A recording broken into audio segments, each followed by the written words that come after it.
Hey, what's up guys? Mortar bait has just evolved, but backwards to the point of 0 skill. With the Barbarian's evolution, this Mortar bait deck finished 22 in the world last season. But now with the evolved Mortar having higher health, faster attack speed, and catapulting goblins with each attack, the damage potential has skyrocketed. As an endless amount of skeletons and goblins from your Goblin Gang, Skeleton Army, Skeleton Barrel, and Skeleton King and Mortar evolution are going to be flung at your opponent. They're going to be screaming, "I hate bait." Basically, if their entire deck isn't built of spells, defense is bound to be brutal. As long as you fireball evolved firecrackers, even if you're trash at the game, your sheer amount of spam will trash your opponent's towers. It's time to blast our opponents out of the games with our evolved Mortar and assert dominance. If you don't have Skeleton King, use Miner or Rascals. Don't forget to subscribe to the channel so you never miss out on any of the daily videos. Lots of love to everyone that's supporting the channel with creator code SirTag. Yo, we got a game here against someone with the Barbarian banner. So I wonder if he's gonna have the Barbarian evolution. I'm going to rush through the Mortar and see what he's running. I don't want to be dropping too much elixir at the start, so I'm just going to go and drop a casual 4. Sometimes people go and try to protect their Mortar at all costs, but in reality, if you're cycling your Mortar, you're generally going to be getting a pretty okay trade, because even if they go and counter it for a 4 elixir investment, you're going to be getting back to your Mortar evolution, and then you're going to be like, yo, how are you expecting to counter that for an even elixir trade? Probably not possible for you. So I'm going to go and barrel through with the Skeleton Barrel on the right-hand side with the Skeleton King coming in the left. I could click the ability of the Skeleton King. I don't know if it... Okay, definitely not worth it. Definitely not worth it. I thought he would just go in for the Bomb Tower, but he ended up overspending with the Knight as well. He dropped 7 elixir on that. So pretty good stuff. I can go for a Cannon Cart last second to go and pull the Knight. And then we can set up a massive parade push in the right-hand side. I love using Cannon Cart with Mortar because even if the Cannon Cart decomposes, it's still going to be a bodyguard for our Mortar. He's going to log, but the Cannon Cart's still there. That's a problem for him. Wait, if I Fireball on the Archer Queen, it's going to die even if it goes invisible, right? I'm pretty sure. Let's go! That's awesome. We made him waste an extra 1 elixir with the ability because he thought it would be saved. Okay, he just gave up. My man doesn't want to play the game anymore. That's how toxic this deck can be. When a Mortar rains free pain, your opponent doesn't want to play the game anymore. Guy's going for minor poisons on my 3 crown like nobody's business. And now the evolved Mortar gets the glory of putting our opponent out of business. It's really cool that it shoots a goblin and then the goblin's like a mini goblin barrel. And that toxic 3 crown foreshadows what's to come. Tons of people hate playing against bait, especially when it's evolved spam every second. Yo, we got a game against Nezuko. What's up? So we're dropping a good luck and we're gonna be sprinting through with our Mortar. You guys know the deal. I love dropping that card as my starting play, trying to get to that evolution, and we are immediately greeted by a Royal Giant. So generally, I don't like dropping a Cannon Cart here, but I want to go and try to protect my Mortar. Maybe he goes in for a Fisherman. Oh, wait, what? Homie's gonna have Elite Barbarians with the Royal Giant deck. Whoa, this is elite levels of toxicity, sir. So I think that I can go in for a Skeleton Barrel on the right-hand side because he's already going to be distracted by the Cannon Cart. How many ground cards does he have in an 8-card deck? Mini Pack and Elite Barbarians generally fulfill the exact same role. So it's rather ridiculous to see them in the same deck. So we'll see what we can make happen here. I do want to go in for a Goblin Gang and then also a Skeleton King, but I can't necessarily do that right now since I don't have that much elixir. Like, I want to make sure I'm at a full bar before I do that. Because if I go in for the Goblin Gang and I expect him to drop a small spell or something, I want to go and use the Skeleton King to swoop up all of the goblins. Nice. So we collect all the souls from the goblins. Now we can start to go and protect our Mortar with our Skeleton King ability. So it was all thought out. Even though it was a -1 trade for us, we got a huge advantage from him zapping on top of that. Also, this guy's going to have a lot of small spells. I don't know if this is smart for me. I'm still going to do it anyway, just because I think for 2 elixir, just being able to distract so then the Mega Minion doesn't lock onto the Skeleton King for a while is likely going to be worth it. Notice how it's locking onto skeletons instead of targeting the Skeleton Dragons, and then also targeting on top of the Skeleton King. I think that's pretty good for me. Also, the guy is going to have one of the weirdest Royal Giant decks I've ever played against in my life. It's going to have a super fast cycle with Zap, and then also, like, you know, a Fireball, and then some other small spells. And it's just a lot for me to deal with, you know? Like, arrows, Zap, and I'm running a bait deck, bro. What is this? My bait cards don't even work against the Evolved Royal Giant because I drop them on top of the Evolved Royal Giant. The Royal Giant just blocks them and knocks them back, and then also just kills the skeletons immediately in one little stomp. So I need to go in for a Mortar here and play aggressive when our opponent has a bad card cycle. Hopefully we can make something happen. We'll have to wait and see. What? Are you serious right now? Usually I wouldn't be complaining, but that's my Evolved Mortar getting hit by an Inferno Tower.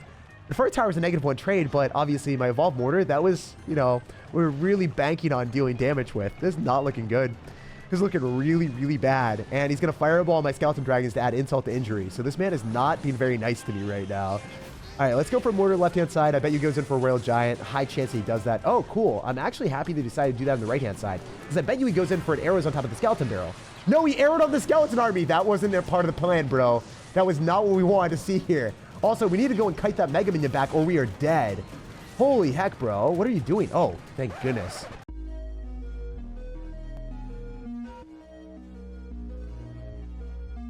I'm so surprised that he missed that Inferno Tower, but I'll take that. Maybe the Skeleton King can put in work on the right-hand side. If I can drop the ability, maybe he won't have a good chance of defending that. Maybe he's going to drop more elixir than he shouldn't be. I can go for 2 mortars and drop the other one there. I'm dead.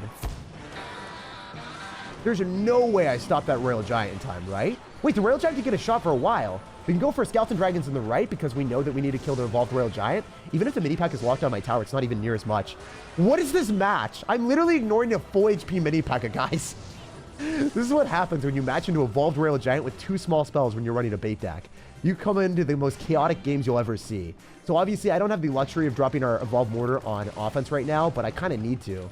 I'm going to do it anyway. Since we have the Skeleton King on the map, I think that we might be able to just overwhelm our opponent right here, right now. We're going to use the Skeleton King ability. The Mortar is starting to throw some goblins at our opponent. We need to chuck more and more goblins. Goblins, do the work. I'm going to fireball. I think we win the game. I believe that that goblin is going to give us glory.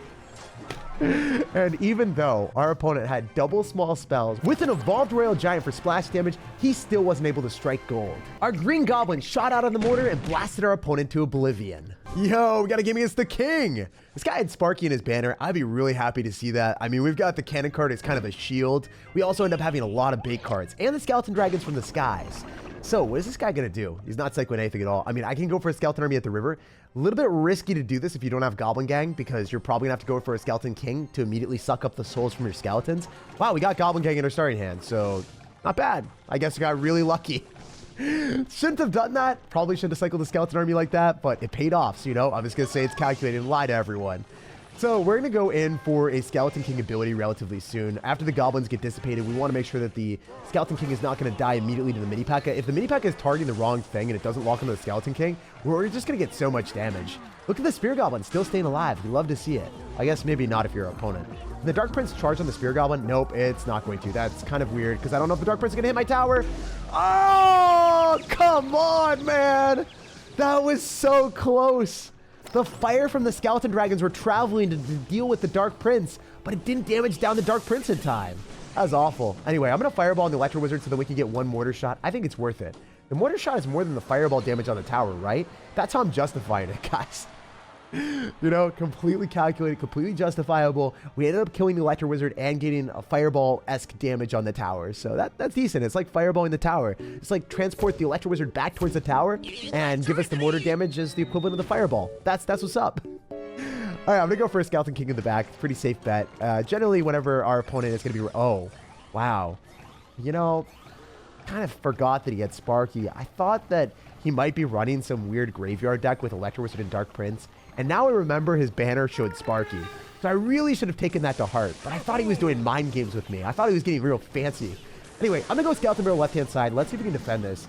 It's going to be difficult. There's no doubt about it. This is probably going to be one of the more difficult defenses that I've had to do. I'm going to drop the Goblin Gang to go and push off the Dark Prince. And I think 1 Goblin's going to get destroyed. Then we go for the Skeleton Army afterward. Notice how this 1 or 2 Spear Goblins are still staying alive? That 1 Spear Goblin might be enough to kill the Sparky. Oh, wow.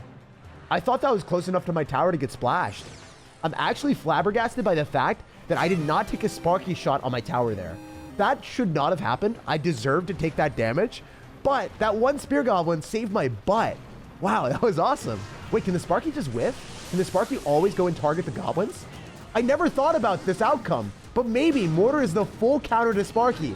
You just got to use the Mortar Evolution, guys. That's the strategy. Mortar Evolution destroys Sparky. There's a built-in little pressure, and there's a built-in distraction. I love it. I'm going to go Skeleton Barrel on the other side. I can click the Skeleton King ability after he zaps, and now the cannon card's going to lock on a tower. And even if the Skeleton Dragons are able to finish off all the bait cards, obviously the cannon card is going to put in a lot of work in the time. Wow. Okay, I guess I can Fireball here. Yep, definitely going to go and do that. And then I can go in for a Skeleton Army because the Dark Prince is dead. He went in for a Rage prematurely, and now he's going to have to go for a Zap. I wonder if I can just go opposite lane with the mortar, because he doesn't have goblin giant and cycles, so it's gonna be hard for him to stop this. I bet you he goes in for like an electro wizard or something, and it's gonna get body blocked by the skeleton barrel. Dude, this skeleton barrel is gonna knock back whatever he drops. Let's pre-fireball an electro wizard, because he has to reset the mortar. He's got to reset the mortar. Oh, he didn't drop the electro wizard into the fireball. If he had done that, that would have been hilarious. I knew his card cycle and I knew what he had, so I tried to make the right play there. Let's go in for skeleton dragons at the river and just meme on this man. Is there a chance that I can just meme around and mess around and do that? Because the skeleton dragons are going to bait out the goblin giant before he wants to drop it. Then we can go for a mortar, and then we can go for a skeleton barrel afterward. Definitely want to start going in for our skeleton king in the right-hand side, because I bet you he goes in for a mini pack and a lot of spam there. So I want to be able to body block his dark prince with that. And then I can go in for a fireball afterward, which I definitely do need to drop. Even if the cannon card dies, it's fine. Oh yeah, see, the cannon card ends up taking the splash damage on the tower, unlike the smart spear goblin. Cannon card, you're not evolved. I know you're a 5 elixir cost card, but you're worse than a 1 elixir spear goblin would be, essentially.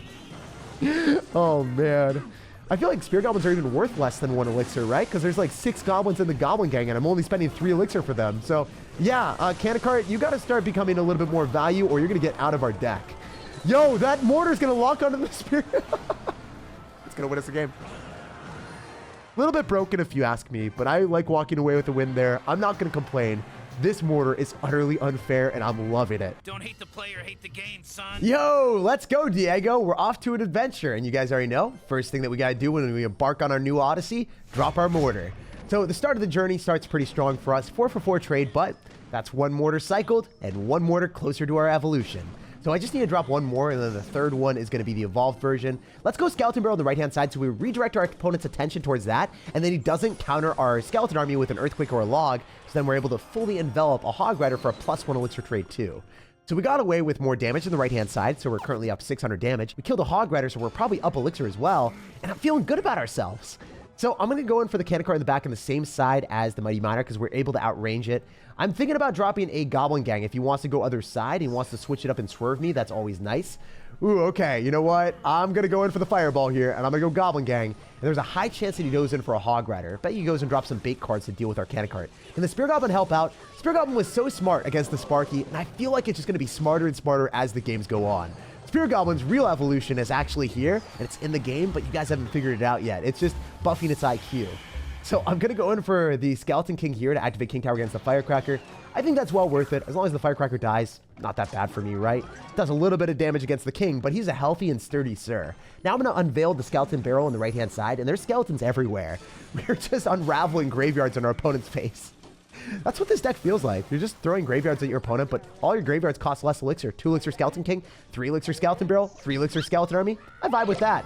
Oh, I don't vibe with this. This is not looking good.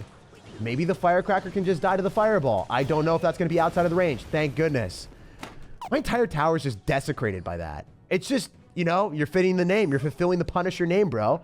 I thought for sure I just had the game won immediately. I was so on lock. And now we are loading up bad elixir trades for days. I got to go in for a Mortar on defense. There's a high chance he's going to go for an Earthquake. That's totally fine for me.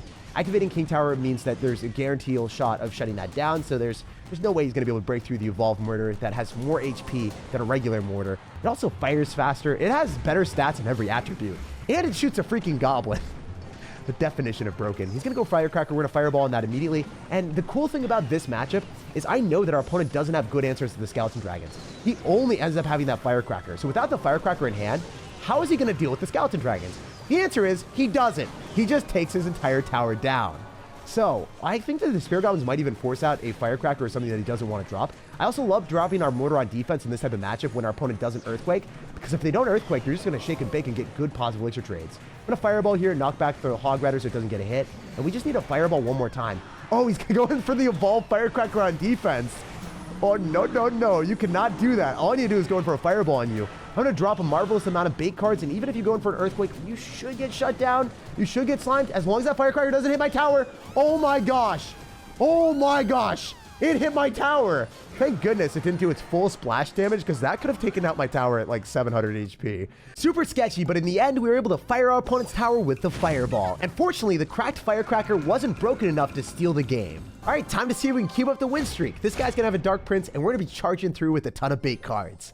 So I'm going to go for the Goblin Gang right out of the jump. Unfortunately, we do not have our Mortar, so that's kind of what we have to do.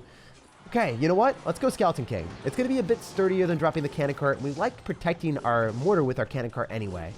So we're just going to force out some extra elixir. Maybe he's going to have a golem deck. That could also be a lumberjack balloon deck. Ooh. Yeah, I think it's going to be golem since we see mini P.E.K.K.A. Lumberjack balloon does not have mini P.E.K.K.A. in the deck. Also, if the mini P.E.K.K.A. is dead, he's going to probably go in for like either a golem in the back or he's going to, yeah. I was going to say golem in the back or drop more support cards. And he elected to go and drop the golem instead. So in this type of matchup, you want to speedily spam your opponent, but not early on if they're going to be going for a golem all in, because you want to control the flow of the game. And if you lose a tower, then it's going to get out of control real quick. I got to go for a skeleton army here. We will be able to ransack the golem, and after the golem dies, then our tower will retarget on that one bat, so we won't have to worry about the bats as much. We can eat the 400, 300 damage as just courtesy to that one bat and realize, hey, you can get the damage, but your brothers, they're all going to die to our princess tower. So what do? Want to go for like a fireball? I don't know. I think that double dragons could be problematic for our deck. If there's any card that this deck struggles against, it's going to be dragons. Because sure, the electro dragon is going to be dead to like a fireball and like arrows, but we don't have any other small spell in our deck. Oh no. This is awful, man. That's so much damage. That's actually an entire tower. So because he went in for an all-in play with a lot of splash damage and then 2 dragons, really wasn't much I could do. I think if I dropped my Goblin Gang in the middle instead of trying to surprise his mini P.E.K.K.A. and Electro Dragon, then I would have been better off. So I was just trying to kill the mini P.E.K.K.A. really fast and hoping that he wouldn't have his hand on the trigger with his small spells. He's even going to activate King Tower. This is quite possibly the worst situation I've ever been with my deck. I don't remember being in a situation worse than this. I'm going to go Skeleton Dragons here, and I'm going to try to like speed through with the cannon cart when our opponent doesn't have that much elixir. I'm going to go cannon cart and Goblin Gang here, and the Goblin Gang should push the cannon cart if I play this well. Please just push the... Aww. It's going to arrows too. Wait, can the cannon cart lock on the tower? It does lock on the tower. Let's go. We're going to go Skeleton King as well. With the Skeleton Barrel coming on our opponent's doorstep, we might be able to go in for Skeleton Dragons after. An onslaught of skeletons, and we are not being stopped. Actually, we took the tower, and now we can go for a skeleton army in the middle. It's going to disperse, and we might be able to 3-crown this man. Ah! Skeletons! I would die laughing if this deck was able to 3-crown. There's no shot. There's no chance. That would be so ridiculous. The Skeleton King just needs one more hit, and then it's ours. Guys, for all intents and purposes, I did not deserve that match. But as our flying goblins take over the skies, our undead deck never truly dies. You can't kill what's already dead, so the skeleton swarm can always make a comeback.